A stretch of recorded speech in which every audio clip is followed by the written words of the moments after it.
Yuli menatap dapur kecil rumah kontrakan mereka yang sederhana. Aroma nasi yang baru matang bercampur dengan wangi sayur bening bayam yang ia masak sejak pagi. Matahari menembus jendela mungil, membuat ruang itu terasa hangat dan damai. Meski hidup pas-pasan, Yuli selalu merasa cukup. Baginya, rumah kecil yang ditempati bersama Vino sudah lebih dari sekadar tempat berteduh. Di sanalah cinta, harapan, dan kebersamaan tumbuh setiap hari.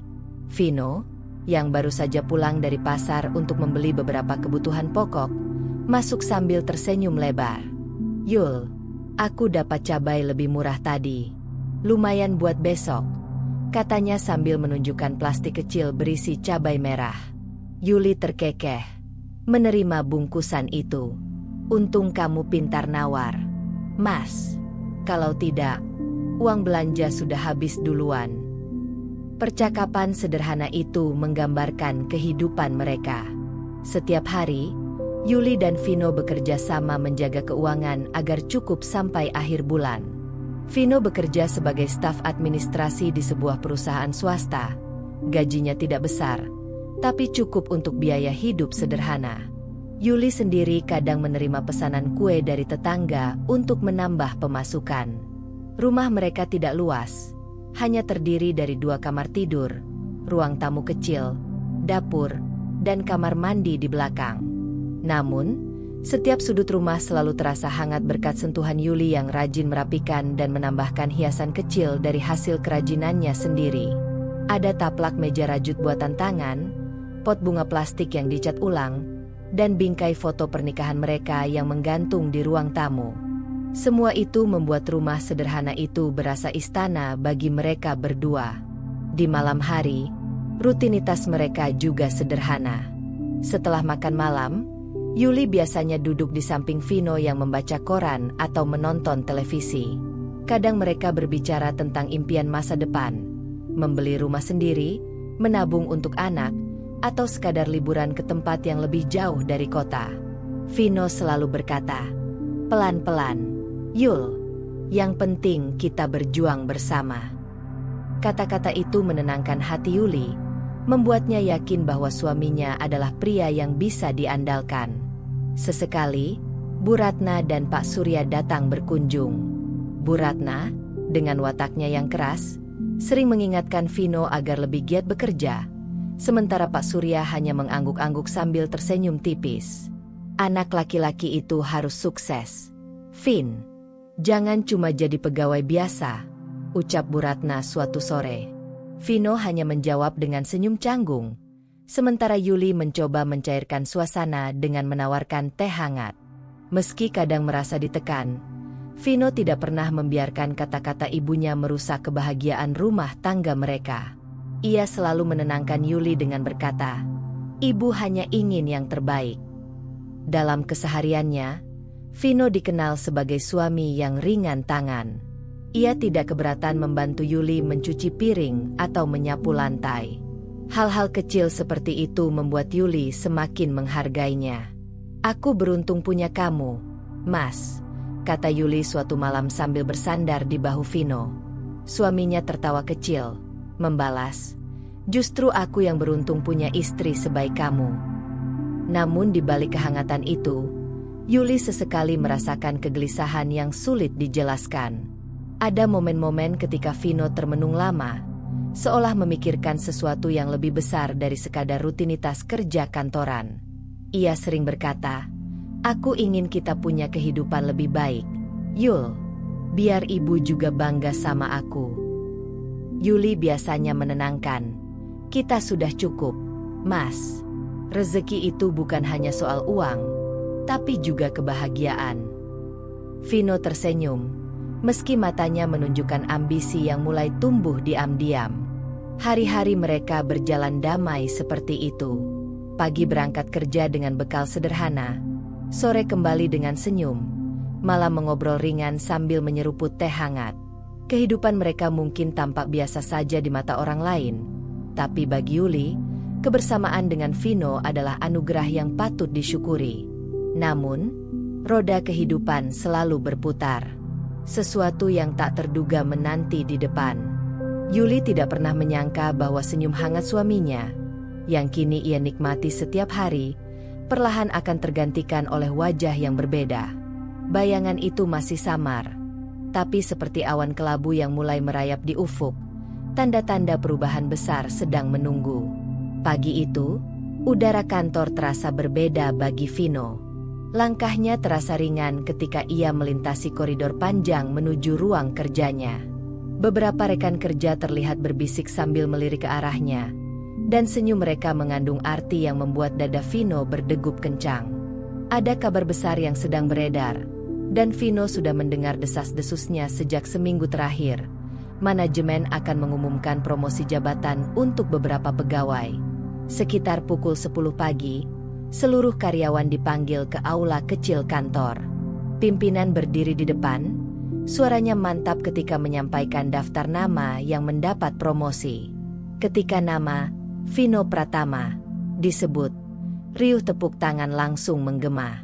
Vino menahan senyum, wajahnya berseri-seri, matanya berbinar penuh kebanggaan. "Selamat untuk Pak Vino yang diangkat menjadi kepala bagian administrasi," ujar pimpinan sambil menyalaminya. Vino membungkuk sedikit, menerima ucapan selamat dengan tangan yang hangat namun hati yang bergetar.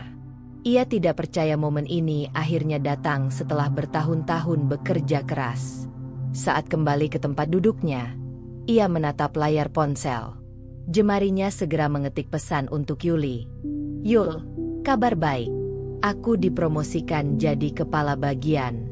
Gaji juga naik besar. Aku pulang lebih cepat hari ini. Siap-siap ya." Di rumah, Yuli sedang menata meja makan ketika pesan itu masuk.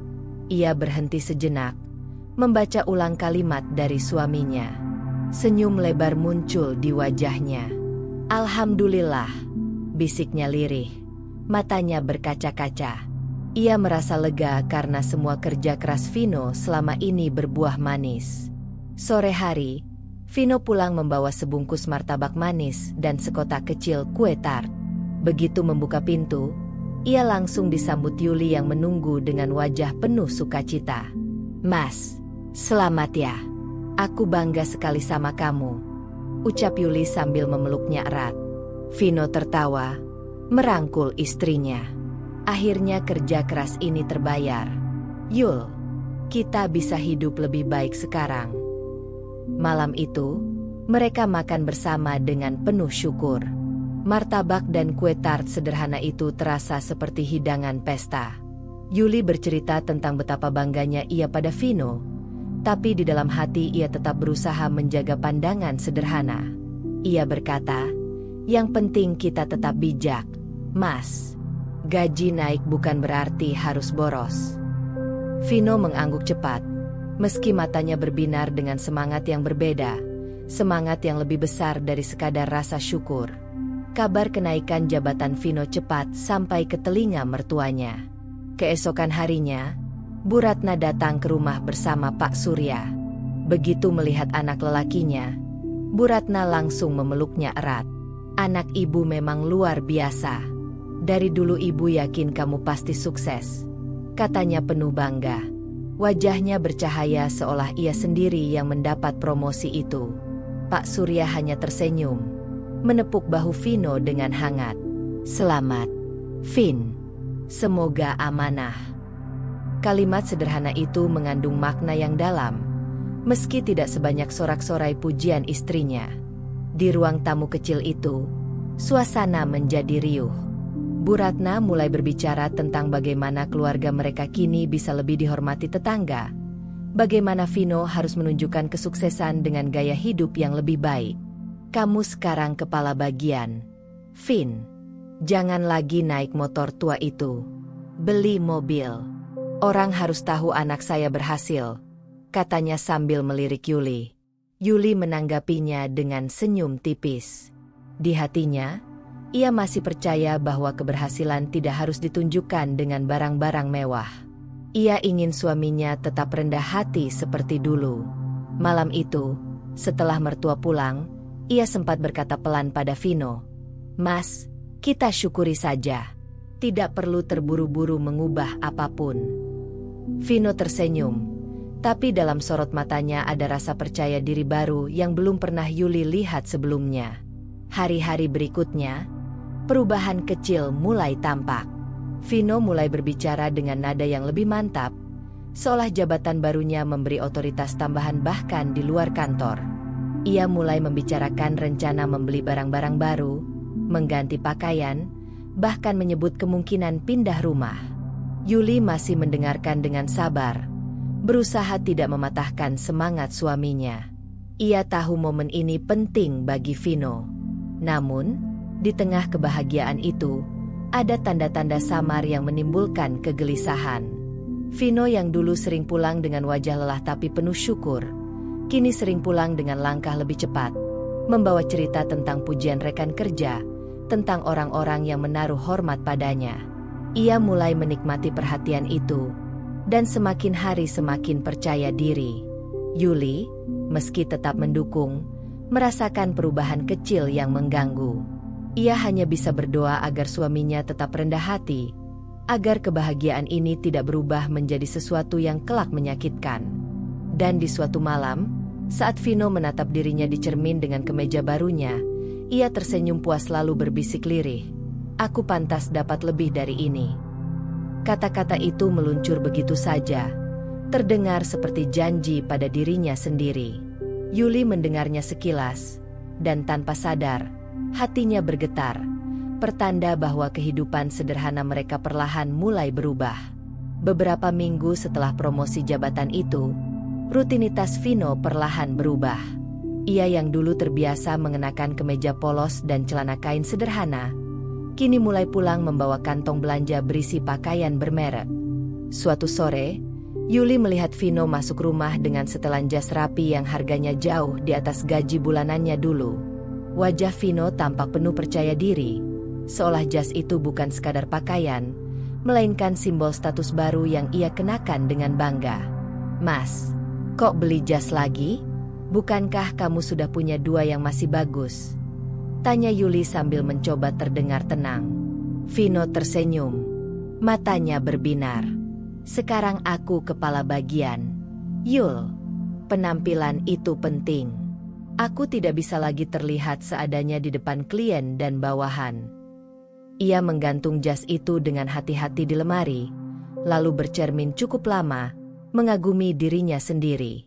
Yuli diam, berusaha memahami. Ia tahu suaminya ingin menyesuaikan diri dengan posisi barunya. Namun, di lubuk hatinya ada rasa cemas. Gaya hidup sederhana yang selama ini mereka jalani terasa mulai bergeser, dan jarak yang tak terlihat mulai terbentuk. Hari-hari berikutnya, Vino semakin sering pulang dengan barang-barang baru, sepatu kulit mengkilap, parfum impor, jam tangan mahal. Ketika ia berjalan keluar rumah, tetangga mulai memperhatikan. Beberapa memuji, "Wah, Pak Vino sekarang makin keren ya." Vino hanya tersenyum puas, menerima pujian itu seperti bensin yang membakar semangatnya untuk tampil lebih mewah lagi. Yuli, meski tetap mendukung, mulai merasa asing dengan sikap suaminya. Vino kini lebih banyak berbicara tentang gengsi, tentang bagaimana ia harus tampil berkelas agar dihormati. Ia sering menceritakan pertemuan dengan kolega, bagaimana mereka menilai penampilannya, dan bagaimana ia merasa lebih dihargai. "Yul, kamu harus ikut menjaga penampilan juga. Jangan selalu pakai daster kalau di rumah," ujar Vino suatu malam. Nada suaranya terdengar halus, tapi ada tuntutan terselubung di baliknya. Yuli tersentak, menatap suaminya dengan mata penuh pertanyaan. "Mas, sejak kapan kamu mempermasalahkan itu? Bukankah dulu kamu bilang aku cantik apa adanya?" Vino tertawa kecil, berusaha meredakan. "Aku hanya ingin kita sepadan. Aku naik jabatan, kamu juga harus terlihat pantas sebagai istri kepala bagian." Kalimat itu menusuk hati Yuli. Ia tersenyum tipis, menahan perasaan yang sulit ia jelaskan. Ia masih mencintai suaminya, masih ingin mendukung, tapi perubahan sikap ini membuatnya merasa ada jarak yang kian melebar. Ketika Bu Ratna mendengar tentang perubahan penampilan Vino, Ia semakin kagum. Anak ibu memang luar biasa. Lihat penampilannya sekarang, seperti pejabat saja, katanya dengan bangga saat berkunjung. Ia memuji jas, jam tangan, dan parfum Vino, bahkan menyuruh tetangga melihat betapa sukses anaknya. Yuli hanya duduk di samping, mendengarkan dengan senyum kaku. Baginya, pujian itu terasa seperti pisau bermata dua. Di satu sisi, ia senang suaminya dihargai.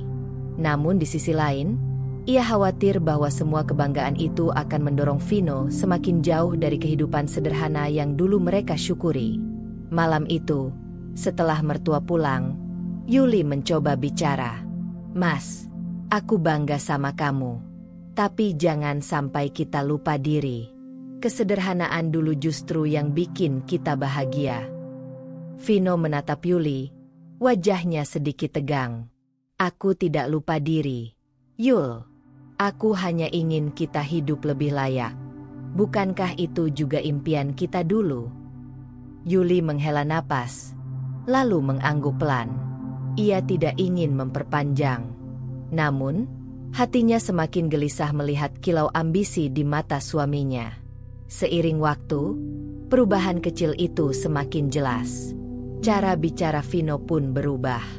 Ia mulai menggunakan istilah-istilah kantor yang terdengar asing bagi Yuli, seolah ingin menunjukkan betapa penting posisinya sekarang. Bahkan dalam percakapan santai di rumah, ia sering terdengar lebih tegas, lebih berwibawa, kadang terkesan menggurui. Yuli mencoba menyesuaikan diri, tapi di dalam hati ia rindu pada Vino yang dulu, suami yang hangat, sederhana, dan apa adanya. Sekarang, ada dinding tipis yang membatasi mereka, dinding yang terbuat dari jas mahal, parfum berkelas, dan kata-kata penuh percaya diri. Suatu malam, saat Yuli menyiapkan makan malam sederhana berupa sayur asem dan tempe goreng, Vino pulang membawa makanan dari restoran mahal. "Aku bosan makan itu-itu saja, Yul. Sekali-sekali kita harus coba yang lebih enak," katanya sambil meletakkan kotak-kotak berisi steak dan pasta. Yuli menatapnya lama, lalu tersenyum pahit. Ia ikut menyantap makanan itu, meski hatinya terasa getir. Ia takut perubahan ini bukan sekadar fase, tapi awal dari sesuatu yang lebih besar, sesuatu yang bisa merenggut kebahagiaan sederhana mereka. Dan di malam sunyi itu, setelah Vino tertidur, Yuli duduk termenung di tepi ranjang. Ia merabat tangannya sendiri, berbisik dalam hati, apakah kebahagiaan sederhana kita akan bertahan? Atau semua ini hanya awal dari perubahan yang tidak bisa kucegah? Bayangan samar itu kembali muncul, sebuah sinyal bahwa jalan hidup mereka tidak akan sama lagi. Hari-hari setelah perubahan penampilan Vino terasa semakin mencolok. Jika dulu ia pulang membawa senyum lelah dan sekantong kecil sayur dari pasar, kini ia sering datang dengan tangan penuh kantong belanja dari butik dan toko elektronik. Seakan-akan promosi jabatan bukan hanya menaikkan posisinya di kantor, tetapi juga mendorong gaya hidup baru yang penuh gengsi. Suatu sore, Yuli sedang menjemur pakaian ketika suara mesin mobil asing terdengar di depan rumah kontrakan mereka. Ia menoleh, matanya terbelalak melihat Vino turun dari sebuah mobil sedan berkilau. Warnanya hitam elegan, dengan plat nomor baru. Vino keluar dengan wajah penuh bangga. Kunci mobil berputar-putar di jarinya. "Mas, mobil ini dari mana?" tanya Yuli tak percaya, berjalan mendekat. Vino tersenyum lebar. "Aku beli tadi siang. Cicilan ringan kok. Yul, aku pikir sudah waktunya kita punya mobil sendiri. Masa kepala bagian masih naik motor tua?" Yuli terdiam, hatinya berdebar kencang. Mobil itu memang indah, tapi ia tahu harga dan cicilannya bukan hal kecil. "Tapi, Mas, apa kita sudah siap? Tabungan kita tidak seberapa, dan gaji meskipun naik, tetap ada banyak kebutuhan lain." Vino menepuk pundak Yuli dengan enteng. "Kamu terlalu khawatir. Percayalah, aku bisa mengatur semua. Dengan posisiku sekarang, aku pantas punya mobil." Kalimat itu membuat Yuli semakin gelisah. Ia ingin protes, tapi senyum percaya diri Vino membuatnya tak sanggup berkata lebih jauh. Beberapa hari kemudian, Vino pulang lagi dengan bungkusan baru, sebuah ponsel keluaran terbaru yang harganya selangit. Lihat ini, Yul. Fitur-fiturnya canggih sekali. Semua orang di kantor pakai ini. Aku tidak mau ketinggalan, ujarnya sambil menunjukkan layar berkilau itu. Yuli hanya mampu mengangguk kecil. Dalam hatinya, ia bertanya-tanya, apakah semua ini benar-benar kebutuhan, atau hanya ambisi untuk terlihat sejajar dengan orang-orang kantornya? Gaya hidup baru itu terus berlanjut. Lemari mereka kini penuh dengan kemeja bermerek, sepatu kulit, dan dasi mahal. Vino bahkan berbicara tentang rencana merenovasi rumah, meski kontrakan itu bukan milik mereka. Biar kelihatan lebih layak kalau ada tamu, katanya dengan nada yakin. Kekhawatiran Yuli semakin menjadi-jadi. Malam itu, saat makan malam, ia memberanikan diri membuka topik. Mas, aku takut kita terlalu cepat berubah. Uang kita bisa habis kalau terus begini. Bagaimana dengan tabungan untuk masa depan? Vino meletakkan sendoknya, menatap Yuli dengan alis sedikit terangkat. Yul, kamu ini kenapa sih? Seharusnya kamu mendukungku. Aku sudah kerja keras. Aku berhak menikmati hasilnya. Apa salahnya kalau kita hidup lebih baik? Yuli menelan ludah, mencoba menahan air mata. Aku tidak melarang, Mas.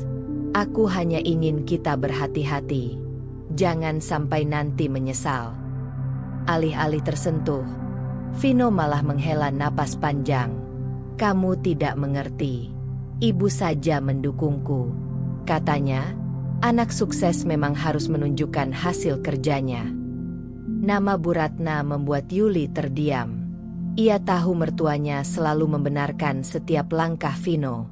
Dan benar saja, ketika mereka berkunjung beberapa hari kemudian, Bu Ratna langsung memuji mobil baru itu. Luar biasa, Vin. Akhirnya anak ibu punya mobil. Memang sudah sepantasnya. Orang lain pasti iri melihatmu, kata Bu Ratna sambil mengelus dashboard mobil dengan kagum. Pak Surya hanya mengangguk, tidak banyak bicara, sementara Yuli berdiri di belakang, menyembunyikan kegelisahannya.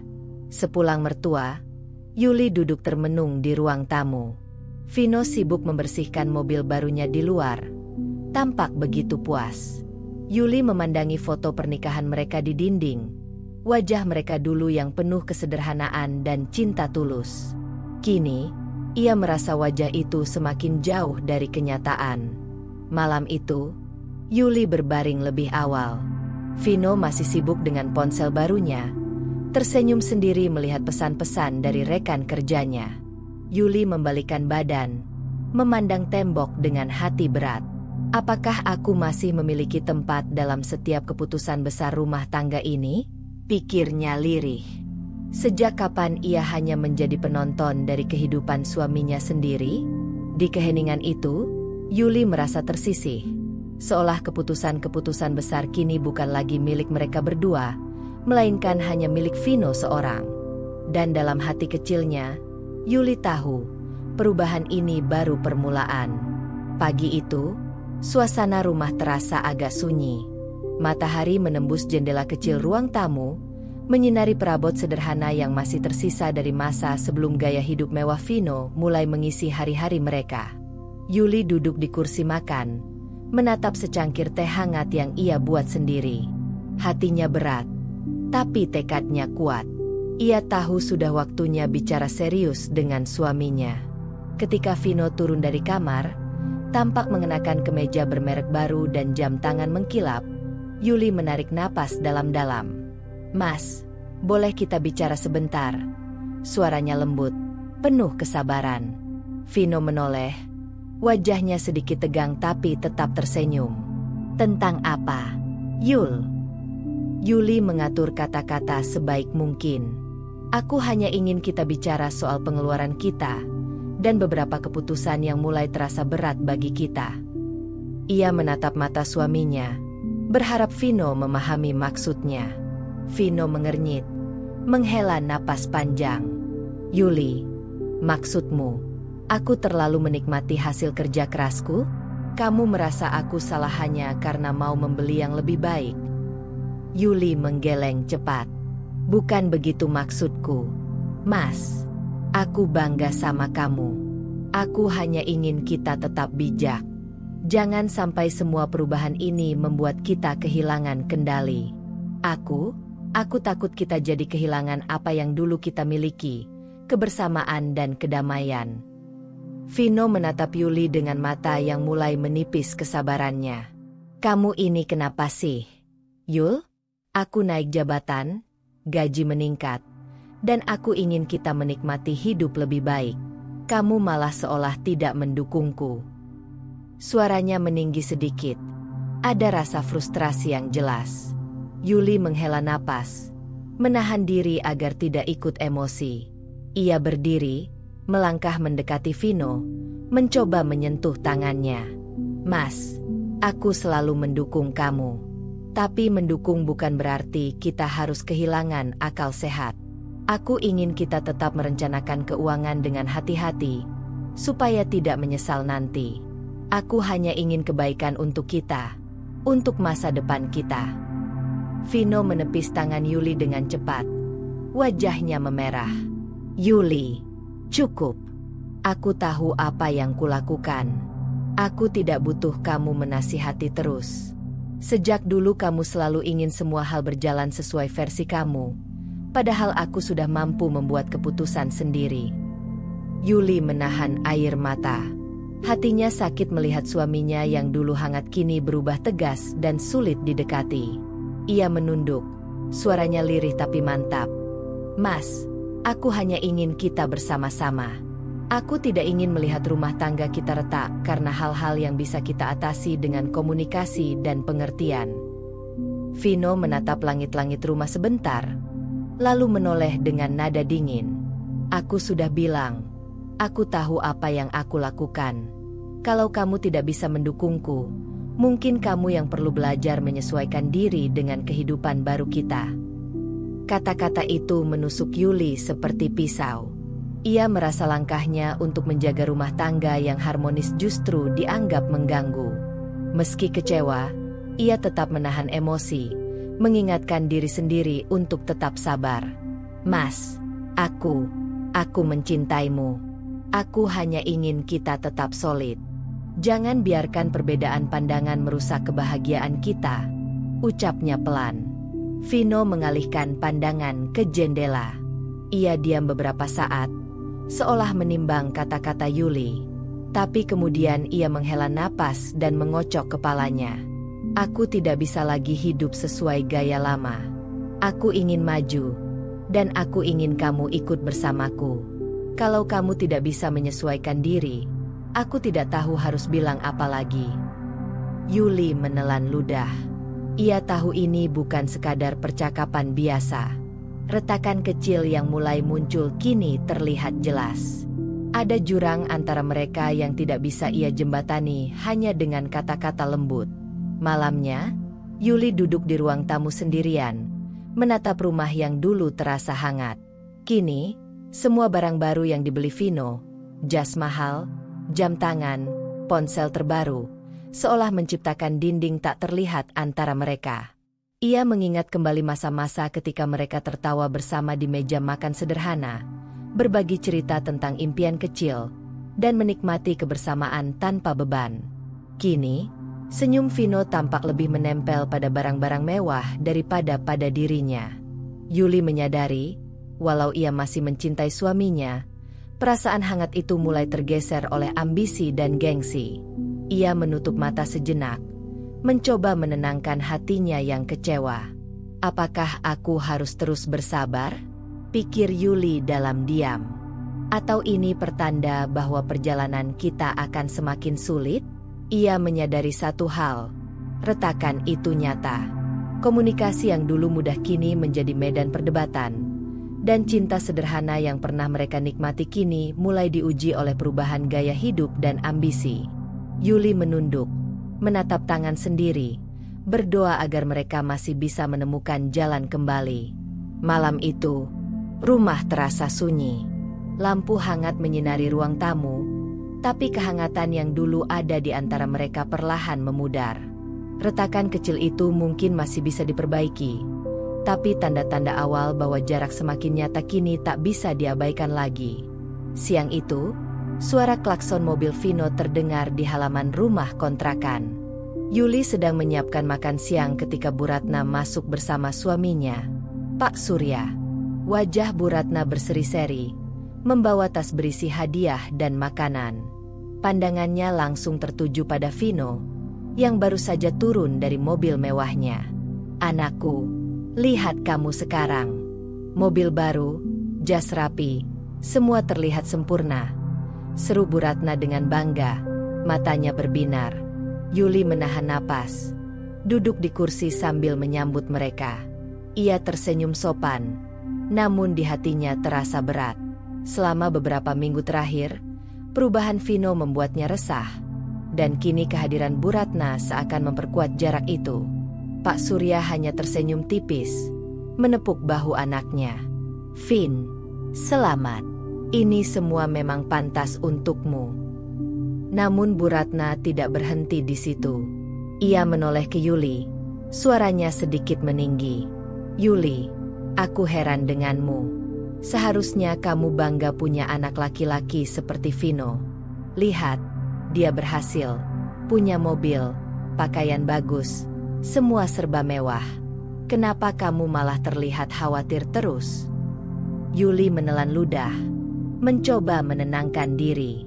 "Bu, aku memang bangga, tapi aku hanya ingin kita tetap bijak. Aku khawatir kalau pengeluaran terlalu cepat meningkat, kita bisa kesulitan nanti." Bu Ratna menatap Yuli sejenak, lalu terkekeh. "Kesulitan? Anakku sekarang sudah kepala bagian, gajinya naik drastis. Dia pantas menikmati semua ini. Jangan selalu meremehkan usaha dan kerja kerasnya." Yuli mencoba mengatur kata-kata. "Aku tidak meremehkan, Bu. Aku hanya ingin rumah tangga kami tetap stabil. Semua perubahan ini terasa begitu cepat." Bu Ratna mengangkat tangan, memotong ucapan Yuli. "Cepat, itu namanya hidup. Kalau ingin anakmu sukses, dia harus menunjukkan hasilnya. Vino tidak salah. Yang salah itu kamu, Yuli, yang seolah tidak menghargai usaha dan pencapaiannya." Kata-kata itu seperti pukulan bagi Yuli. Hatinya perih, merasa tak memiliki ruang untuk bersuara. Ia menunduk, menghela napas panjang, mencoba menahan air mata yang hampir jatuh. "Bu, aku hanya ingin kebaikan untuk semua. Aku tidak ingin menghalangi apapun yang sudah dicapai Mas Vino."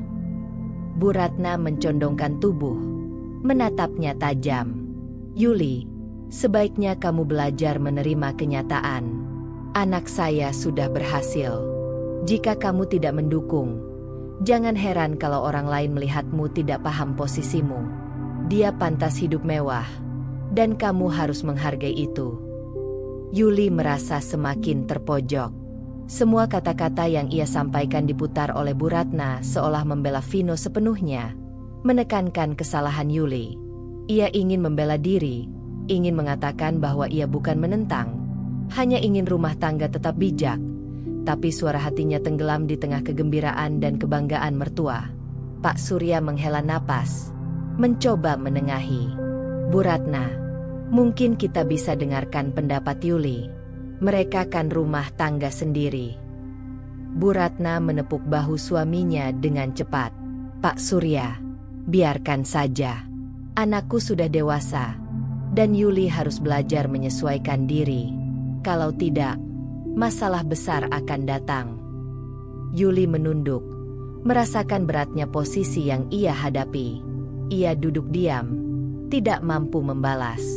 Semua rasa dukungan dan pengertian yang ia harapkan dari keluarga suami kini sirna, tergantikan oleh kritik yang terus-menerus. Ketika Bu Ratna mulai memuji Vino lagi, menyebut semua barang baru sebagai bukti kesuksesannya, Yuli hanya tersenyum kaku. Di dalam hati, ia merasakan kesendirian yang menusuk. Tidak ada sekutu, tidak ada yang mendukungnya memahami perubahan suaminya. Ia sendirian menghadapi kenyataan bahwa rumah tangga yang ia bangun bersama Vino mulai kehilangan keseimbangan. Setelah beberapa saat, Bu Ratna dan Pak Surya pamit pulang. "Ingat, Yuli," kata Bu Ratna sambil menatap tajam, "belajar menerima kenyataan itu penting. Anak saya pantas bahagia, dan kamu harus mengerti." Begitu pintu tertutup, Yuli duduk di sofa, menatap ruang tamu yang kini terasa sempit dan berat. Tangannya menggenggam gelas teh. Pikirannya berkecamuk. Ia menyadari satu hal. Perubahan gaya hidup Vino bukan hanya soal barang-barang mewah, tapi juga soal prioritas dan pengaruh mertua yang semakin kuat. Yuli menutup mata, menarik napas panjang, dan berkata dalam hati, "Aku sendirian. Sendirian menghadapi ini semua." Rasa cemas yang ia rasakan selama beberapa minggu kini menjadi kenyataan. Ia sendirian, tanpa sekutu, hanya mampu berharap bahwa suaminya masih bisa mendengar dan menghargai perasaannya. Dan dalam keheningan itu, Yuli menyadari bahwa retakan dalam rumah tangga mereka tidak lagi sekadar tanda-tanda kecil. Ia mulai nyata, dan ia harus menemukan cara menghadapi semua ini sendiri. Malam itu, hujan rintik-rintik terdengar di atas atap rumah kontrakan mereka. Suasana yang biasanya hangat kini terasa tegang. Yuli duduk di ruang tamu, menatap meja makan kosong sambil menyiapkan teh hangat. Hatinya berat. Perasaan cemas yang selama beberapa minggu menumpuk kini hampir tak tertahankan. Ia tahu malam ini mereka harus berbicara, karena jarak yang semakin melebar tidak bisa diabaikan lagi. Vino masuk dengan langkah mantap. Jas baru masih tergantung rapi di lemari. Wajahnya menampakkan kepuasan, tapi sorot matanya dingin. "Yuli, aku ingin bicara soal pengeluaran kita," katanya tanpa basa-basi. Nada suaranya terdengar lebih keras daripada biasanya. Yuli menghela napas, mencoba tenang. "Mas, aku sudah bilang sebelumnya, aku hanya ingin kita tetap bijak. Aku khawatir kalau terus berlebihan, kita akan menyesal nanti." Vino mengangkat alis. Nada suaranya berubah menjadi sinis. "Bijak? Aku sudah bekerja keras untuk ini, dan kamu malah seolah meremehkan aku. Kamu ini memang selalu ingin mengatur aku seperti anak kecil." Yuli merasa sakit, tapi ia tetap mencoba menahan emosi. "Aku tidak ingin mengatur, Mas. Aku hanya ingin kita tetap stabil, supaya tidak terjerat masalah keuangan." Vino menatapnya tajam, kemudian suaranya meninggi. "Kalau begitu, aku rasa kamu harus belajar dari wanita lain, Yul. Mereka tahu cara mendukung suami tanpa banyak keluhan. Lihat teman-temanku di kantor. Mereka selalu mendukung suami dan menikmati hidup yang lebih baik. Kenapa kamu tidak bisa begitu?" Kata-kata itu menusuk Yuli seperti pisau. Ia menunduk, menahan air mata yang hampir jatuh. "Mas, aku tidak pernah bilang tidak mendukung. Aku hanya ingin kita bertanggung jawab bersama. Bukankah itu juga bagian dari mendukung?" Vino menggeleng. Matanya mulai memerah karena kesal. "Tidak, Yuli. Kamu berbeda. Kamu selalu khawatir, selalu mengingatkan ini itu. Aku ingin hidup lebih baik, dan aku ingin kamu ikut senang, bukan selalu menahan aku." Yuli menunduk lebih dalam. Perasaannya campur aduk antara kecewa dan sedih. "Mas, aku mencintaimu, tapi aku merasa kita semakin jauh. Rasanya, aku tidak dikenali lagi. Yang aku kenal dulu, suami yang sederhana dan hangat, sudah tidak ada lagi." Vino tertawa sinis, seolah menyindir. "Sederhana? Itu dulu, Yul. Sekarang aku kepala bagian. Hidupku berbeda. Kamu harus menyesuaikan diri. Jangan coba-coba membatasi apa yang pantas untukku." Yuli menarik napas panjang, menenangkan diri. Ia menatap suaminya, mencoba menemukan secercah kebaikan yang dulu ada. Namun malam itu, kebaikan itu seolah lenyap. Vino kini hanya memandangnya dengan ketidakpuasan, seakan apa yang Yuli lakukan selalu salah. Pertengkaran itu berlanjut selama beberapa menit. Kata-kata Vino semakin tajam, sering membandingkan Yuli dengan wanita lain yang lebih mengerti peran mereka sebagai istri kepala bagian. Yuli menunduk, tidak mampu membalas, hanya mampu menahan rasa sakit yang menggerogoti hatinya. Yuli, kamu harus berubah. Kalau tidak, aku tidak tahu bagaimana masa depan kita. Aku tidak bisa terus merasa diriku terhambat oleh ketakutanmu, ujar Vino, menutup percakapan dengan nada dingin. Setelah Vino pergi ke kamar dengan langkah cepat, Yuli duduk sendirian. Hatinya hancur. Air mata menetes perlahan. Ia merasa suaminya benar-benar berubah, menjadi sosok yang asing baginya. Tidak ada lagi kehangatan, tidak ada lagi tawa ringan yang dulu menghiasi rumah mereka. Semua digantikan oleh kesombongan, gengsi, dan tuntutan yang seakan tidak ada habisnya. Di ruang tamu yang sunyi, Yuli menatap ke jendela, melihat hujan yang jatuh di kaca seolah mencerminkan hatinya sendiri. Dingin, basah, dan tak berdaya. Ia menyadari satu hal, hubungan mereka kini benar-benar mulai dingin. Retakan yang dulu samar kini melebar menjadi jurang yang menganga, dan malam itu menjadi tanda bahwa rumah tangga mereka tidak lagi sama. Yuli menarik selimut di sofa, menenangkan diri. Ia tahu tidak bisa memaksa Vino memahami perasaannya malam itu.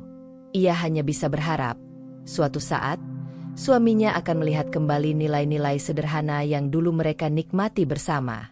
Namun untuk saat ini, ia sendirian menghadapi perubahan yang menyakitkan. Hari itu, Yuli memutuskan untuk berbicara dengan mertua. Hatinya campur aduk antara harap dan cemas. Ia tahu ini bukan percakapan mudah, tapi ia merasa harus mencoba. Setelah beberapa minggu terakhir melihat perubahan Vino, perasaan terpojoknya semakin nyata. Ia ingin mencari jalan tengah, agar hubungan rumah tangganya tidak semakin dingin. Ketika Yuli tiba di rumah Bu Ratna, Pak Surya sudah duduk di ruang tamu sambil membaca koran. Bu Ratna menyambutnya dengan senyum lebarnya. Matanya bersinar bangga.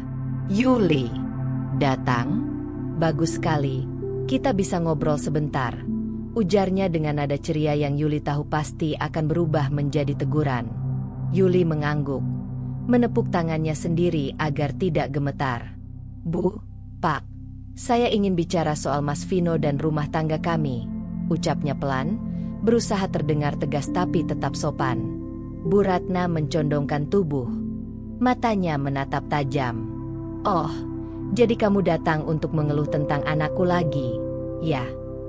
Yuli menelan ludah, mencoba menenangkan diri. "Bukan mengeluh, Bu. Saya hanya ingin berbicara dengan baik-baik. Beberapa minggu terakhir, Mas Vino banyak berubah, dan saya merasa sulit mengikuti ritme baru ini. Saya hanya ingin minta nasihat dan bantuan, supaya hubungan kami tidak retak." Bu Ratna terkekeh, lalu menyilangkan tangan di dada. "Nasihat? Saya tidak tahu harus memberi nasihat apa. Anak saya sudah berhasil, gaji naik, hidupnya mewah, dan dia pantas seperti itu. Kamu harus belajar menerima kenyataan, bukannya terus menentang." Yuli mencoba tetap sabar. "Bu, saya tidak menentang keberhasilan Mas Vino. Saya bangga. Tapi saya juga ingin dia tetap menghargai perasaan saya, menghargai rumah tangga yang sudah kami bangun bersama. Kalau terlalu cepat berubah, saya takut hubungan kami menjadi renggang." Bu Ratna menggeleng cepat, menatapnya dengan nada tegas. "Yuli, kamu terlalu banyak mengkhawatirkan hal-hal sepele. Kesuksesan anak saya pantas dirayakan. Kalau kamu terus seperti ini, jangan harap Mas Vino akan mendengarkanmu. Dia pantas untuk menikmati semua ini, dan kamu harus belajar menyesuaikan diri." Yuli menghela napas panjang. Hatinya terasa sakit. Ia menatap Pak Surya, berharap sedikit pengertian. "Pak, saya hanya ingin minta dukungan. Saya merasa saya sendirian menghadapi perubahan ini." Pak Surya menghela napas panjang, meletakkan koran di meja. Ia menatap Yuli sejenak, lalu berkata pelan, "Yuli, saya mengerti perasaanmu, tapi anakmu memang sudah dewasa. Pilihan hidupnya sebagian besar akan menentukan dirinya sendiri. Saya tidak bisa mengintervensi terlalu banyak." Yuli menunduk, menahan air mata. Rasanya harapan terakhirnya menemukan sekutu di keluarga Vino hilang begitu saja. Bu Ratna terus menatap tajam, seolah memastikan kata-katanya menancap. "Ingat, Yuli, anak saya sudah tahu apa yang dia mau. Kalau kamu tidak mendukung, jangan heran kalau orang lain menganggapmu penghalang kesuksesan. Jangan pernah lupa itu." Yuli menelan ludah, mencoba tetap tenang. Ia menatap sekeliling ruang tamu yang penuh barang mewah dan hiasan berlebihan, simbol perubahan yang ia takutkan. Semua kata-kata yang ia ucapkan berbalik menjadi kritik padanya sendiri. Ia merasa benar-benar tersisih. "Bu, Pak, saya tidak ingin masalah besar terjadi. Saya hanya ingin rumah tangga kami tetap harmonis," ucap Yuli. Suaranya gemetar sedikit. Bu Ratna tersenyum dingin. "Harmonislah sendiri saja. Anak saya sudah dewasa. Kamu harus belajar menerima kenyataan, atau kamu yang akan tersingkir dari kehidupan Mas Vino." Pak Surya hanya menghela napas panjang, menunduk kembali ke kursi. Tidak ada kata-kata penghiburan, tidak ada sekadar dukungan. Yuli menatapnya lama, menyadari bahwa ia tidak memiliki sekutu di sini. Setelah beberapa menit hening, Yuli berdiri perlahan, menunduk hormat. "Terima kasih sudah mau mendengar saya. Bu, Pak, saya akan mencoba memahami," katanya dengan suara pelan. Bu Ratna tersenyum tipis, menepuk tangan Yuli sedikit sinis. "Belajar cepat, Yuli. Hidup tidak menunggu perasaanmu." Di perjalanan pulang, Yuli termenung. Hatinya terasa berat, sendirian, dan rapuh. Ia menyadari satu hal, bukan hanya Vino yang kini menjadi lawan kecil dalam rumah tangga mereka, tapi seluruh keluarga mertua juga memperkuat posisi Vino. Tidak ada sekutu, tidak ada tempat untuk bersuara, dan kehangatan yang dulu ada terasa semakin jauh. Sesampainya di rumah, Yuli duduk di sofa, menatap ruang tamu yang kini dipenuhi barang-barang mewah hasil gaya hidup Vino. Tangannya menggenggam gelas teh, matanya berkaca-kaca. Ia sadar, malam itu menjadi titik balik. Ia benar-benar sendirian menghadapi perubahan yang membuat rumah tangganya terasa asing. Hatinya berat, tapi ia mencoba menenangkan diri.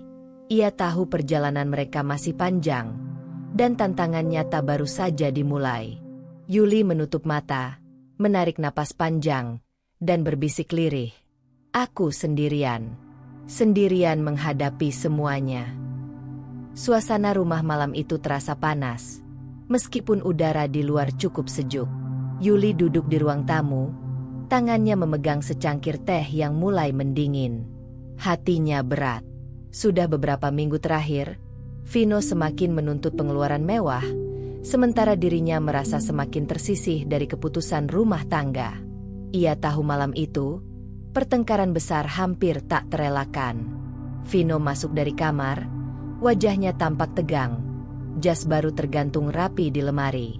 "Yuli," suaranya terdengar keras. "Aku ingin bicara soal pengeluaran minggu ini.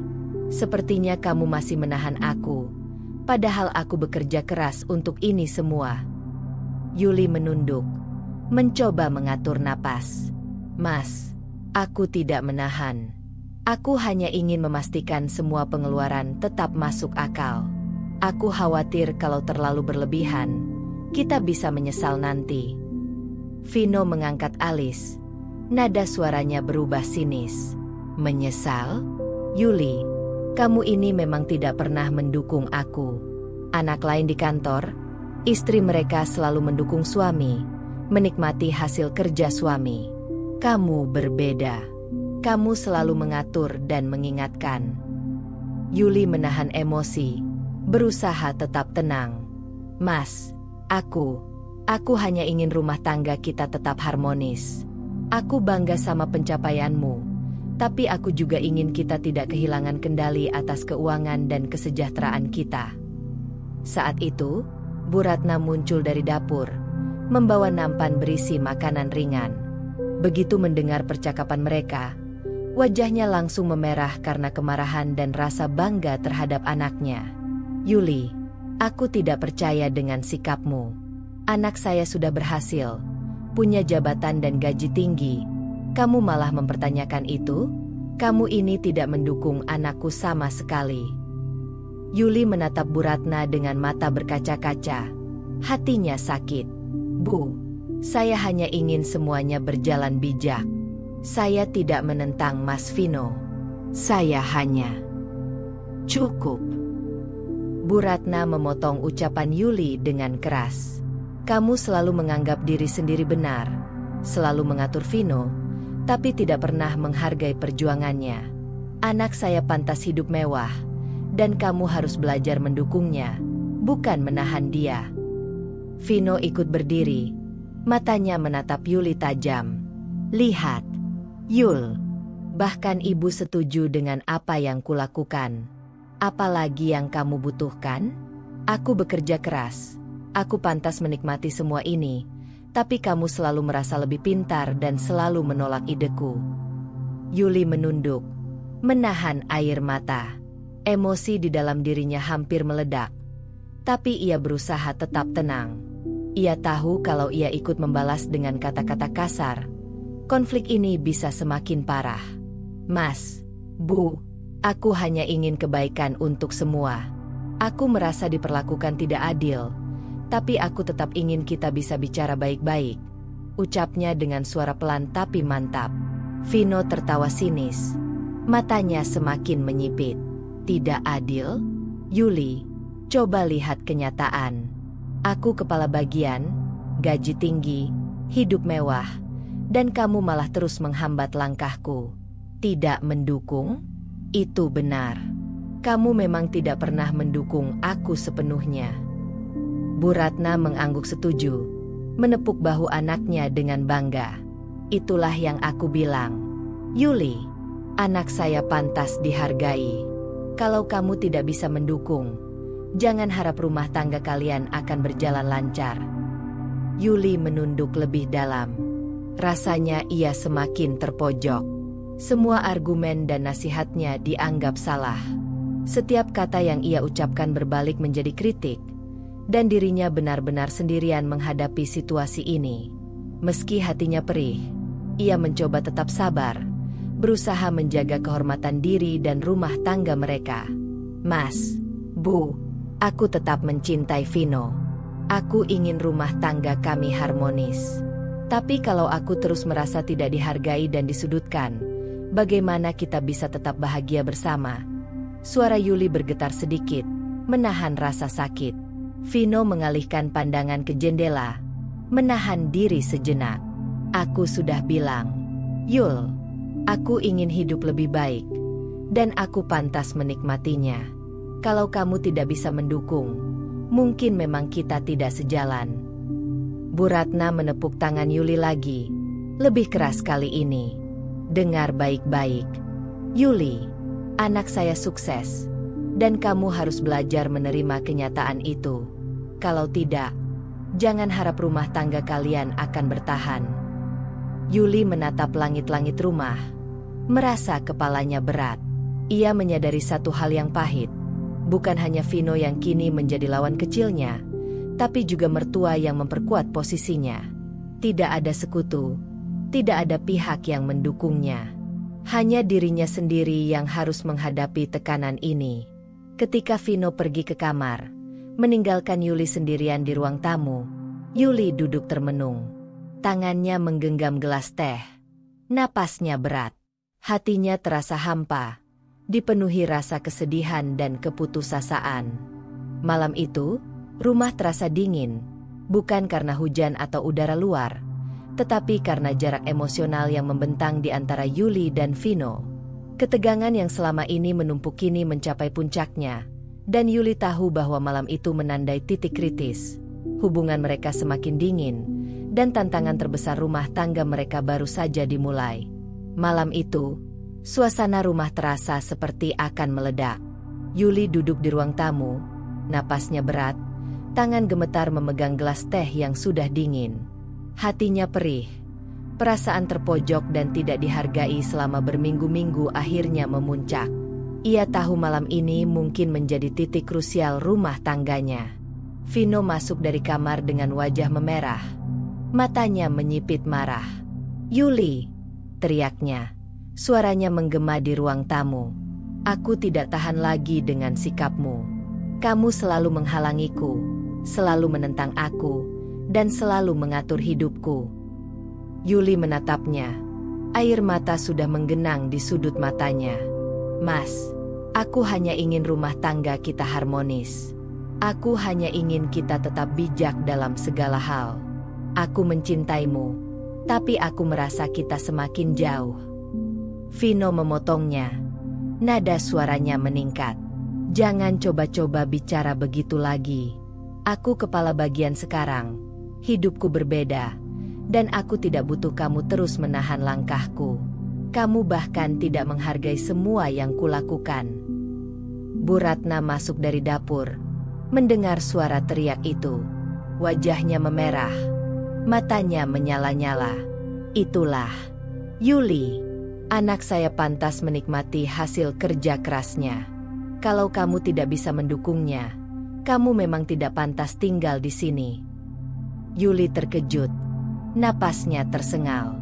"Bu, tolong, jangan seperti ini. Aku tidak pernah bermaksud menentang. Aku hanya ingin semua berjalan baik untuk rumah tangga kami," ucapnya sambil menahan air mata yang menetes perlahan. Vino melangkah mendekat. Wajahnya tegang, napasnya berat. "Sudah cukup. Yul, aku memutuskan. Kamu harus keluar dari rumah ini. Aku tidak bisa terus hidup dengan seseorang yang tidak mendukungku dan selalu menghambat." Yuli merasa dunia runtuh di hadapannya. Suara jantungnya berdetak cepat, tangannya gemetar, dan air mata menetes deras. "Mas, tolong, jangan. Ini rumah kita. Kita bisa selesaikan dengan bicara baik-baik." Bu Ratna menepuk bahu Vino dengan bangga. "Lihat, Yuli. Ini keputusan yang tepat. Anak saya pantas bahagia, dan kamu hanya menjadi penghalang. Kamu harus pergi." Yuli menunduk, menahan isak tangisnya. "Bu, Pak, jangan lakukan ini. Aku tidak pernah ingin menyakiti siapapun. Aku hanya ingin menjaga rumah tangga kami." Pak Surya diam di sudut ruang tamu, hanya menghela napas panjang. Wajahnya tampak sedih, tapi ia tidak membela Yuli. Keputusan sudah berada di tangan Vino dan Bu Ratna, dan Pak Surya tidak ingin terlibat lebih jauh. Vino menunjuk ke arah pintu. "Yuli, ambil barangmu dan pergi. Aku tidak mau lagi melihatmu mengatur hidupku. Ini rumahku sekarang, dan aku berhak menentukan siapa yang tinggal di sini." Yuli menangis, menatap Vino dan Bu Ratna dengan mata penuh kecewa dan sakit. "Mas, Bu, aku mencintai kalian. Aku tidak ingin meninggalkan rumah ini, tapi kalau memang harus, aku akan pergi. Tapi ingat, aku selalu ingin kebaikan untuk semua." Bu Ratna tersenyum dingin, matanya menatap tajam. "Pergi sekarang. Yuli, anak saya pantas bahagia, dan kamu tidak pantas menjadi penghalang." Dengan tangan gemetar, Yuli mengemasi beberapa pakaian dan barang pribadinya. Setiap gerakan terasa berat, seolah tubuhnya dipenuhi kepedihan yang tak tertahankan. Air mata terus menetes, dan hati kecilnya terasa hancur berkeping-keping. Vino duduk di sofa, menatapnya dengan wajah dingin. "Cepat, Yuli. Aku tidak punya waktu untuk drama ini lagi." Yuli menatap sejenak rumah yang selama ini menjadi saksi cinta mereka. Setiap sudut penuh kenangan, tawa saat makan malam sederhana, obrolan hangat di ruang tamu, momen-momen kecil yang dulu membuatnya bahagia. Kini semua itu terasa asing, bahkan milik orang lain. Ia menarik napas panjang, menahan isak, lalu menatap terakhir kali ke arah Vino dan Bu Ratna. "Selamat tinggal. Semoga kalian bahagia dengan keputusan kalian," bisiknya lirih. Dengan langkah berat, Yuli membuka pintu, menatap malam gelap di luar. Hujan rintik-rintik menempel di wajahnya. Air mata bercampur dengan hujan, membasahi pipinya. Ia merasakan dinginnya malam, dinginnya hati, dan kesepian yang menelan seluruh dirinya. Setelah menutup pintu, Yuli berjalan perlahan ke trotoar, membawa tas kecilnya. Di belakang, Vino dan Bu Ratna berdiri di ruang tamu. Wajah mereka tegas dan bangga, tanpa ada rasa ragu. Rumah yang dulu hangat kini terasa asing bagi Yuli. Ia menatap rumah terakhir kali, menahan perasaan hancur, lalu berbisik pelan, "Aku benar-benar sendirian menghadapi semua ini." Malam itu, Yuli berjalan menembus hujan. Setiap langkahnya berat, setiap napasnya dipenuhi rasa sakit. Ia tahu ini bukan akhir, tapi awal dari perjalanan yang sulit, di mana ia harus menemukan kekuatan untuk bertahan dan melindungi dirinya sendiri. Beberapa minggu setelah diusir, Yuli tinggal di sebuah apartemen kecil yang ia sewa sendiri. Ruangan itu sederhana, hanya berisi kasur, lemari kecil, dan meja kayu untuk menaruh beberapa buku dan peralatan kerja. Meski sederhana, baginya tempat itu menjadi simbol kebebasan dan kesempatan untuk memulai hidup baru. Hari-hari pertama terasa berat. Bangun tidur, Yuli menatap langit-langit ruangan yang polos, merasakan sepi yang menusuk. Ia merindukan rumah lamanya, kenangan-kenangan manis bersama Vino, meski kini semuanya terasa jauh. Tangannya gemetar saat membuat sarapan sendiri, dan setiap langkah terasa menantang karena tidak ada lagi yang mengingatkannya bahwa ia dicintai atau dihargai. Namun, Yuli menegakkan kepala. Ia tahu, menangis atau menyesali nasib tidak akan menyelesaikan apapun. Perlahan, ia mulai menyusun rencana untuk hidup mandiri. Dengan gaji yang ia tabung sebelumnya, Yuli membeli beberapa bahan untuk usaha kecil, membuat kue kering dan camilan tradisional yang dulu selalu ia buat di rumah. Pagi itu, Yuli memasak dengan telaten. Aroma manis dan hangat memenuhi ruangan sempitnya, mengingatkannya pada masa-masa bahagia, tapi kali ini tanpa rasa terpojok. Ia menaruh kue-kue itu di kotak sederhana, siap untuk dijual ke tetangga sekitar. Dengan hati berdebar, Yuli keluar, membawa kotak kue di tangan, dan menawarkan dagangan dengan senyum hangat meski sedikit gugup. Beberapa tetangga menyambutnya dengan ramah. "Ini buatanmu sendiri, Yuli?" tanya salah satu tetangga. Yuli mengangguk, tersenyum. "Iya, Bu. Baru mulai. Silakan dicoba." Respon positif dari tetangga membuatnya lega. Senyum kecil muncul di wajahnya. Ia menyadari, meski kehilangan rumah dan keluarga suaminya, ia masih punya kemampuan dan semangat untuk bertahan. Perlahan, kepercayaan dirinya tumbuh kembali. Di malam hari, Yuli duduk di depan jendela apartemennya. Lampu-lampu kota berkelip, dan angin malam menyapu wajahnya. Meski kesedihan masih tersisa, ada secercah harapan yang mulai muncul. Ia memikirkan masa depan. Usaha kecilnya mungkin bisa berkembang, ia bisa berdikari, dan yang terpenting, ia masih memiliki harga diri dan kekuatan untuk menentukan hidupnya sendiri. Hari demi hari, usaha Yuli mulai menunjukkan hasil. Pelanggan datang bertanya, memuji rasa kue-kue buatannya. Ia mulai mencatat pengeluaran dan pemasukan dengan rapi, menyusun strategi agar bisnis kecilnya bisa berkembang. Setiap kali melihat uang hasil kerja kerasnya sendiri, Yuli merasa bangga. Tidak ada lagi tekanan atau komentar menyudutkan, hanya kerja keras dan hasil yang nyata. Meski begitu, Kesedihan kadang datang di malam hari. Yuli duduk termenung, memikirkan Vino dan Bu Ratna. Ia tidak menutup mata bahwa luka hati masih ada, bahwa rasa kehilangan tetap terasa. Namun kini ia belajar menyalurkan emosi itu menjadi energi untuk bangkit. Ia mengingat semua kata-kata yang membuatnya tersudut dulu, dan mengubahnya menjadi motivasi untuk tidak pernah lagi tergantung pada orang lain. Salah satu tetangga, seorang ibu yang ramah, memperhatikan perjuangan Yuli. "Kamu hebat, Yuli. Baru beberapa minggu, tapi usaha ini sudah terlihat maju," puji tetangga itu. Yuli tersenyum, merasa hangat. "Terima kasih, Bu. Aku hanya mencoba bertahan dan tetap kuat," jawabnya dengan suara tenang tapi penuh keyakinan. Malam itu, setelah menutup toko kecilnya, Yuli duduk di kursi depan jendela.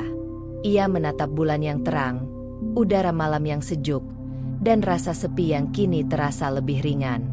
Ada sesuatu yang berbeda dalam hatinya, kepercayaan diri, keteguhan, dan rasa bahwa ia masih punya kendali atas hidupnya sendiri. Dengan perlahan, ia tersenyum tipis. Hatinya menyadari satu hal, meski kehilangan banyak hal, ia tidak kehilangan dirinya.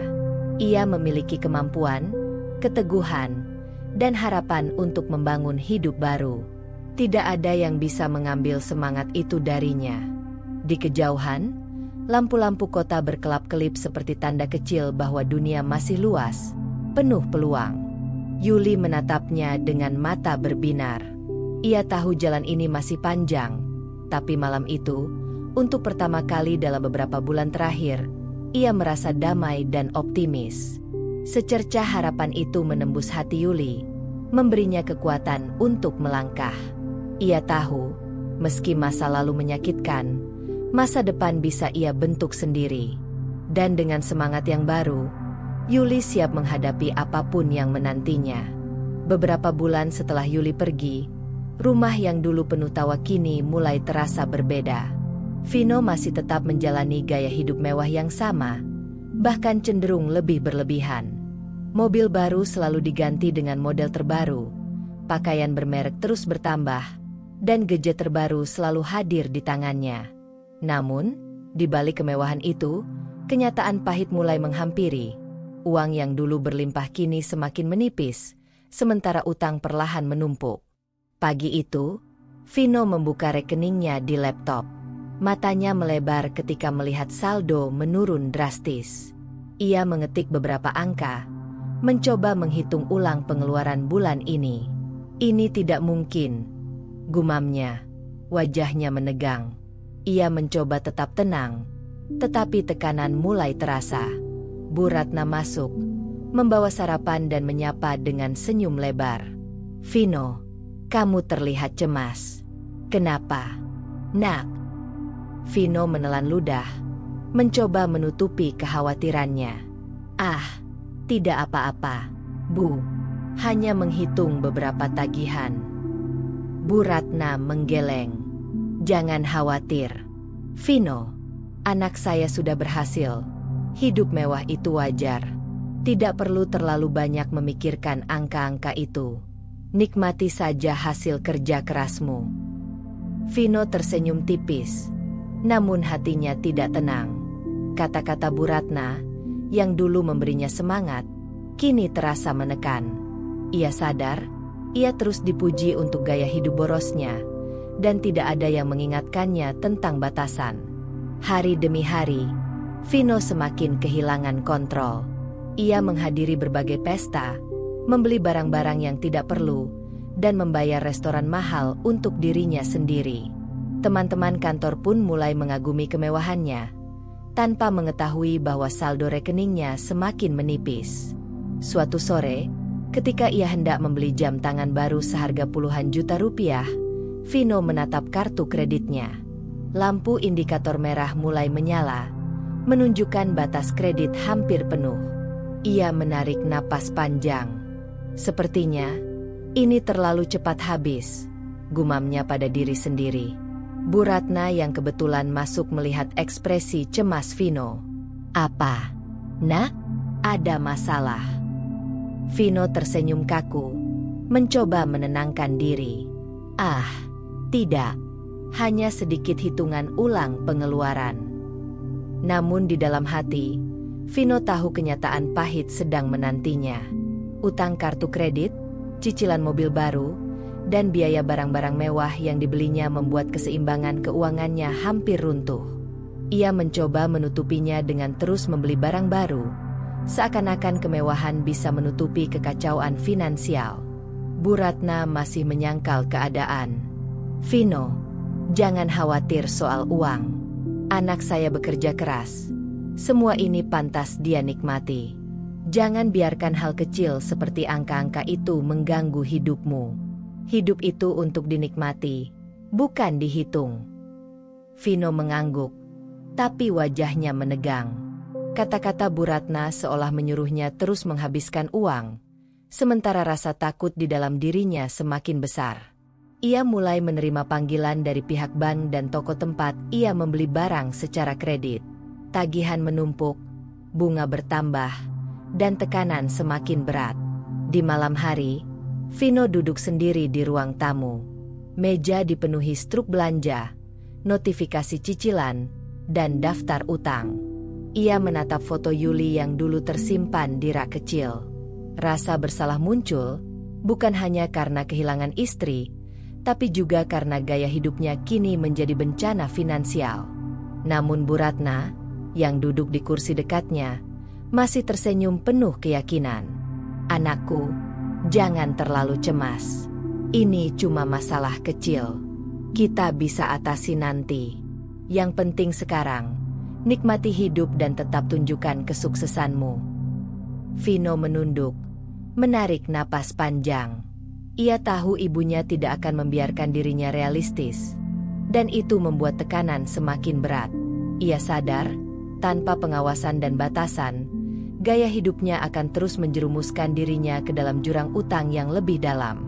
Hari-hari berikutnya, telepon terus berdenging, penagih utang dari bank, toko, dan cicilan berbagai barang. Namun Vino tetap mencoba menutupinya dengan terus membeli barang baru, berharap masalah akan hilang sendiri. Bu Ratna terus membela dan menenangkan dirinya, seakan-akan masalah finansial hanyalah hal kecil yang bisa diabaikan. Tetapi tanda kehancuran sudah mulai terlihat. Mobil baru terparkir di garasi, tapi beberapa cicilannya belum dibayar. Rumah terlihat mewah, tapi saldo rekening menipis drastis. Gaya hidup mewah yang dulu menjadi simbol prestise kini menjadi ancaman nyata. Vino menatap langit-langit kamar malam itu, wajahnya lelah, matanya penuh ketegangan.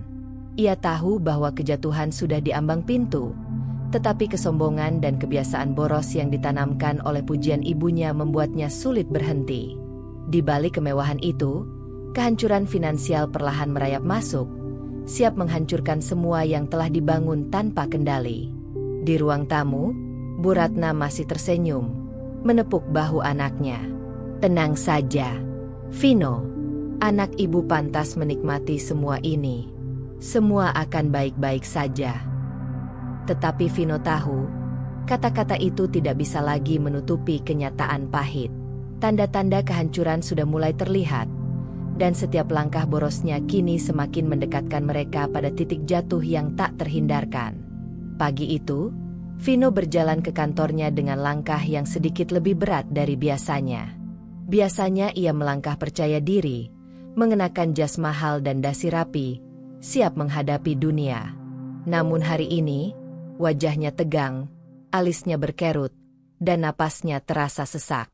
Sejak beberapa bulan terakhir, gaya hidupnya yang boros mulai memengaruhi konsentrasi dan performanya di kantor. Ia sering terlambat, laporan yang dulu rapi kini sering dikirim terlambat, dan beberapa proyek penting menumpuk tanpa perhatian yang memadai. Rekan-rekan kerjanya mulai menatapnya dengan ekspresi heran. Beberapa bahkan mulai berbisik-bisik soal perubahan drastis sikap Vino. Begitu sampai di meja kerjanya, Vino menerima panggilan mendesak dari atasannya, Pak Adrian. Suara atasan terdengar tegas dan menekan dari telepon. Vino, Saya melihat performamu menurun drastis. Laporan yang seharusnya selesai minggu lalu masih belum lengkap, dan beberapa klien mengeluh. Apa yang terjadi denganmu? Vino menelan ludah, mencoba menjaga nada suaranya tetap tegas. Pak, saya sedang mengatur beberapa proyek besar sekaligus. Ada beberapa kendala, tapi saya akan segera menanganinya. Pak Adrian menghela napas panjang. Suaranya terdengar tegas dan sedikit frustrasi. Vino, saya menghargai upayamu, tapi ini tidak bisa terus terjadi. Posisi kepala bagian tidak boleh sekadar title. Kamu harus menunjukkan hasil nyata, bukan sekadar gaya hidup mewah di kantor. Jika performamu tidak membaik, kita akan mempertimbangkan kembali jabatanmu. Vino menutup telepon dengan tangan gemetar. Wajahnya memerah, bukan karena marah, tapi karena panik dan stres. Ia merasa terpojok. Selama ini, fokusnya hanya pada gaya hidup dan kesenangan pribadi, sedangkan pekerjaan yang dulu menjadi kebanggaannya kini mulai goyah. Beberapa jam kemudian, rekan kerjanya, Sinta, menghampiri meja Vino. Vino, ada beberapa dokumen yang harus segera diselesaikan. Kalau tidak, klien akan mengeluh lagi. Kita tidak boleh menunda, ucapnya dengan nada hati-hati. Vino menatap dokumen di mejanya. Rasa panik semakin membesar. Ia tahu benar bahwa jika pekerjaannya terus menurun, jabatan yang baru diraihnya bisa terancam. Ia menarik napas panjang, mencoba menenangkan diri, tapi setiap detik terasa menekan. Di ruangannya sendiri, Vino merenung. Pikiran tentang utang yang menumpuk, pengeluaran mewah, dan teguran dari atasan bercampur menjadi satu rasa panik yang luar biasa. Hatinya mulai gelisah, tapi gengsi dan harga dirinya membuatnya sulit mengakui kelemahan. Ia mencoba menyusun strategi cepat, namun rasa takut dan stres semakin menekan pikirannya. Hari itu, beberapa klien kembali mengirim email protes. Vino membaca setiap baris dengan wajah tegang. Jantungnya berdebar kencang. Ia tahu reputasinya di kantor mulai menurun, dan setiap kesalahan kecil bisa menjadi pukulan besar bagi posisinya. Di rumah, Bu Ratna masih memuji anaknya atas segala kesuksesan yang tampak dari luar. Vino, kamu harus tetap percaya diri. Semua ini hanya masalah kecil. Anak ibu pantas berada di posisi ini, katanya sambil menepuk bahu anaknya. Namun kata-kata itu tidak lagi memberi ketenangan bagi Vino. Malah semakin menekan, karena kenyataan berbeda terjadi di kantor. Setiap pujian yang ia dengar dari Bu Ratna seperti penutup mata dari dunia nyata, membuatnya semakin terasing dari kenyataan masalah yang menumpuk.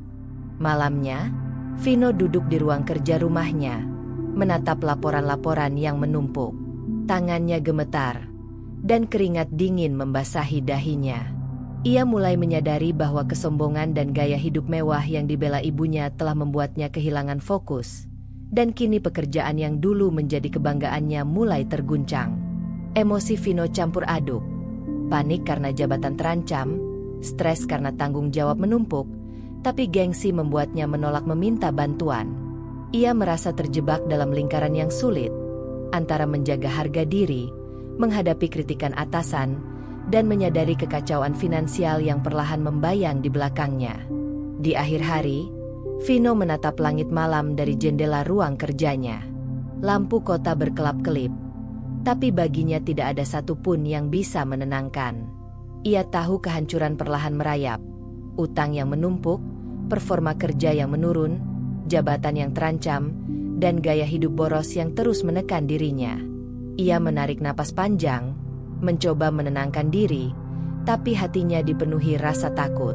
Tanda-tanda keterpurukan semakin nyata, dan Vino tahu bahwa jika tidak segera berubah, semua yang ia bangun, jabatan, prestise, dan hidup mewah, bisa hancur dalam waktu singkat.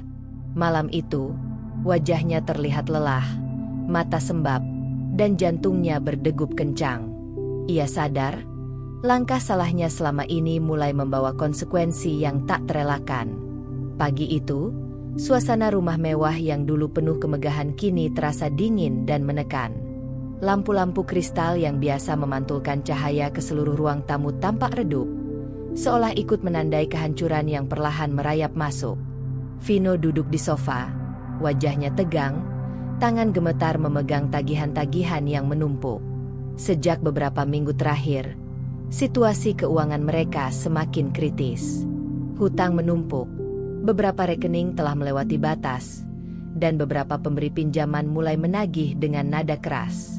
Bahkan mobil-mobil mewah yang dulu menjadi simbol prestise kini harus dipertimbangkan untuk dijual. Bu Ratna, yang biasanya selalu tegas membela Vino, kini duduk di samping anaknya dengan wajah pucat. Tangannya memainkan kain taplak meja, menandakan kegelisahan yang jarang ia tunjukkan. Vino, apa ini benar-benar terjadi? Apakah kita akan kehilangan semuanya? Ucapnya dengan suara bergetar.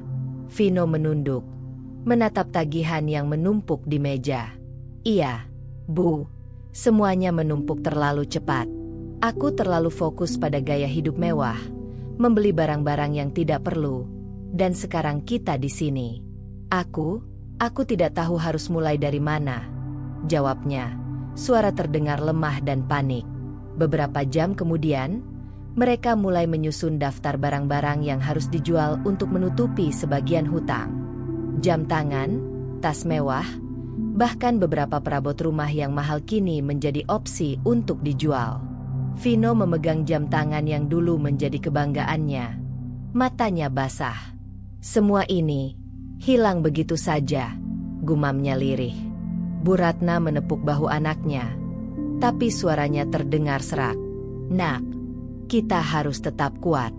Ini semua akibat pilihan kita sendiri. Tapi, gengsi, aku masih merasa sulit untuk menjual beberapa barang ini. Rasanya seperti kehilangan harga diri. Vino menghela napas panjang. Matanya menatap ke jendela. Iya, Bu, aku juga merasa begitu. Tapi kita tidak punya pilihan. Kalau tidak, rumah ini bisa disita. Kondisi semakin menekan ketika pihak bank mengirim surat peringatan. Rumah yang dulu menjadi simbol status kini berada di ambang penyitaan. Vino dan Bu Ratna duduk berdua di ruang tamu, saling menatap tanpa bisa berkata-kata. Hanya terdengar desah napas dan suara kertas yang bergesekan saat Vino membuka tagihan baru. Bu Ratna menunduk, menutupi wajahnya dengan tangan. Aku tidak menyangka ini bisa terjadi. Aku selalu memuji anakku, membiarkan dia hidup mewah. Dan sekarang, lihat apa yang terjadi. Semua hilang begitu cepat. Vino menunduk lebih dalam. Matanya sembab. Iya, Bu, aku terlalu sombong. Terlalu fokus pada kesenangan sementara. Aku menolak mendengarkan nasihat Yuli dulu. Menolak berhenti dari kebiasaan boros. Dan sekarang kita harus menghadapi akibatnya. Kedua hati mereka dipenuhi penyesalan. Namun gengsi masih tersisa. Mereka sulit mengakui kelemahan sepenuhnya. Tetap merasa malu karena orang lain mungkin akan tahu tentang kehancuran ini. Namun kenyataan memaksa mereka menghadapi langkah-langkah drastis. Hari itu, beberapa perabot rumah mulai dijual secara cepat. Mobil-mobil mewah diparkir di garasi untuk dilelang. Jam tangan dan tas bermerek ditawarkan kepada kolega dan teman lama yang mungkin bersedia membeli. Setiap langkah membuat Vino dan Bu Ratna menunduk, menahan rasa malu dan sakit hati. Meskipun panik dan sedih, mereka tetap harus mengambil keputusan cepat. Mereka berdua duduk di ruang tamu, menatap rumah yang dulu menjadi kebanggaan, kini terasa asing dan dingin. Suasana rumah yang dulu hangat dan mewah kini berubah menjadi simbol kehancuran. Vino menatap ke arah langit-langit. Matanya sembab. Ini titik nadir kita, Bu. Aku tidak tahu bagaimana bisa pulih dari sini. Bu Ratna menatap anaknya. Air mata mengalir di pipinya. Iya, Nak, ini titik terendah. Tapi kita harus tetap bertahan. Kita harus belajar dari kesalahan ini. Suasana hening. Hanya terdengar bunyi detak jam dan suara angin yang menerpa jendela.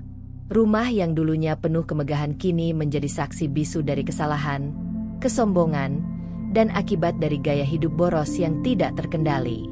Malam itu, Vino dan Bu Ratna duduk berdua di sofa, saling menatap tanpa berkata banyak. Panik, penyesalan, dan sedikit rasa malu bercampur menjadi satu. Mereka menyadari bahwa tidak ada jalan pintas lagi. Segala akibat harus diterima dan dipikirkan dengan matang. Titik nadir keluarga ini sudah tercapai, dan hanya sisa langkah mereka ke depan yang bisa menentukan apakah masih ada kesempatan untuk bangkit atau kehancuran akan semakin parah. Beberapa bulan setelah kehancuran finansial menghantam rumah mewah itu, Vino dan Bu Ratna benar-benar menghadapi kenyataan pahit. Rumah yang dulu megah kini sebagian besar kosong. Barang-barang mewah yang menjadi simbol status mereka telah dijual atau dilelang, dan mobil-mobil mewah mereka hanya tinggal kenangan.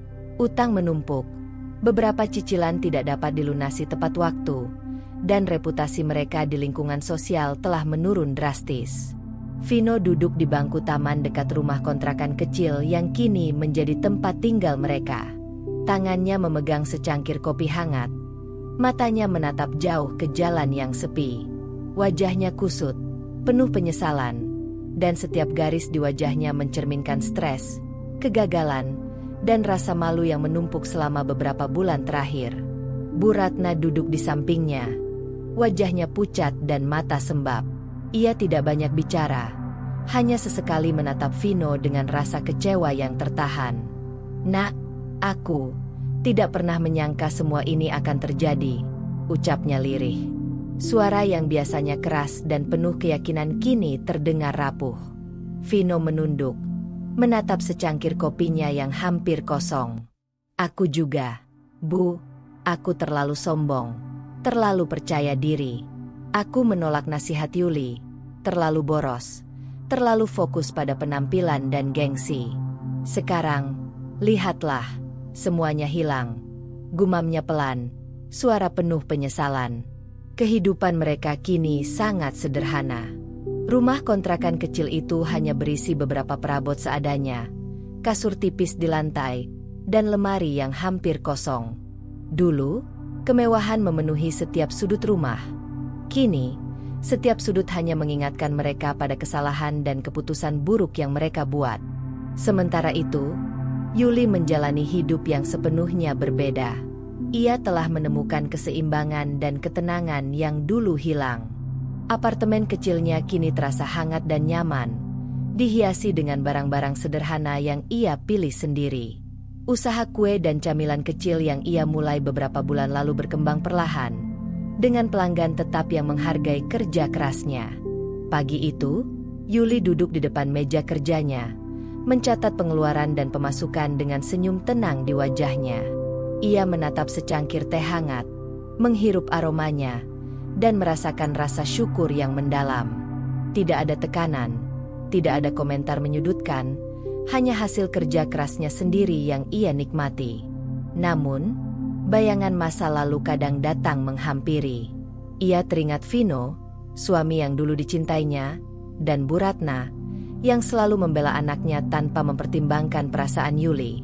Air mata kadang menetes, tapi bukan karena kesedihan yang melemahkan, melainkan refleksi tentang perjalanan panjang yang telah ia lalui, kesalahan orang lain, keteguhan diri sendiri, dan kekuatan untuk bangkit dari kehancuran yang bukan miliknya.